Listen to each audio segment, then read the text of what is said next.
अस्सलाम अलैकुम, आप देख रहे हैं मुक़द्दम न्यूज़ रिपोर्ट। निसार अहमद आ रहे हैं। माई जंदू इंतकाल कर गईं। 5 जून 1992 टंडो बहावल सिंध के गांव में हाजिर सर्विस मेजर अरशद जमील ने पाक फौज के दस्ते के साथ छापा मारकर 9 किसानों को गाड़ियों में बिठाया और जामशोरों के नज़दीक दरियाए सिंध के किनारे ले जाकर कत्ल कर दिया। फौज ने इल्ज़ाम लगाया कि ये अफराद दहशतगर्द थे। इनका ताल्लुक़ भारत के इदारे रिसर्च एंड एनालिसिस विंग से था। लाशें गांव आए तो ना सिर्फ गांव बल्कि पूरे इलाके में कहराम मच गया। हर मां अपने बेटे की लाश पर मातम कर रही थी, उनके बैन दिल दहला रहे थे। खामोशी से मैयती दफनाने का मशवरा दिया गया। कातिल ताकतवर हैं, किसानों का उनसे किया मुकाबला। माई जंदू को रोने के लिए कहा गया तो उसने वहशतनाक निगाहों से मैतीन की तरफ देखा और बोली, बस। माई जंदू एक ही बार रोएगी जब बेटों के कातिल को फांसी के फंदे में लटकता देखेगी। सब जानते थे ऐसा मुमकिन नहीं था, मगर जनाजे उठे तो माई जंदू ने सर की चादर कमर से बांधी सीधी खड़ी हुई बेटों को अलविदा किया। मसला ये था कि ये टंडो बहावल सिंध दरियाए सिंध के किनारे पर कत्ल होने वालों की वीडियो बनाने के लिए मोबाइल कैमरा भी नहीं आया था।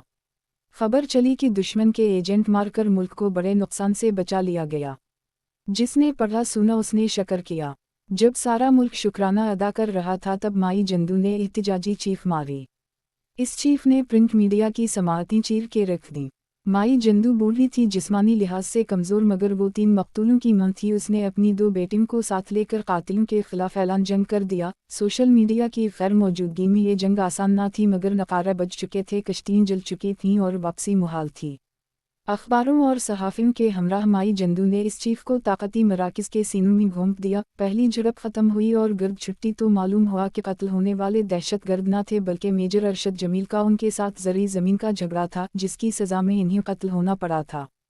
24 जुलाई 1992 को जनरल आसिफ नवाज़ ने नवाज़ शरीफ से मुलाकात की, जिसमें ये मामला ज़ेर गौर आया और जनरल आसिफ नवाज़ ने मेजर अरशद जमील का कोर्ट मार्शल करने का हुक्म दे दिया। अक्टूबर 29 को फील्ड जनरल कोर्ट मार्शल ने मेजर अरशद जमील को सज़ाए मौत और 13 फ़ौजी एहलकारों को उम्रकैद की सज़ा सुनाई।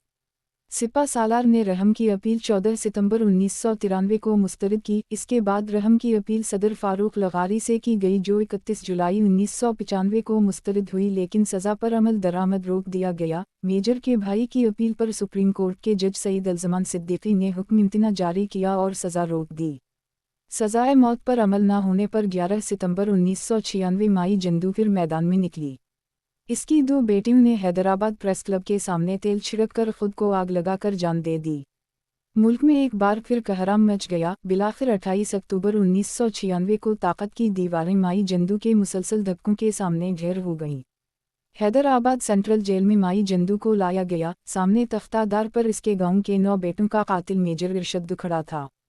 तख्तादार खींचा गया, कातिल मेजर अरशद जमील का जिस्म झूल गया। सामने खड़ी माई जंदू की बूढ़ी मगर जोरावर आंख से एक अश्क निकला, इसके रुखसार की झुर्रियों में तहलील हो गया।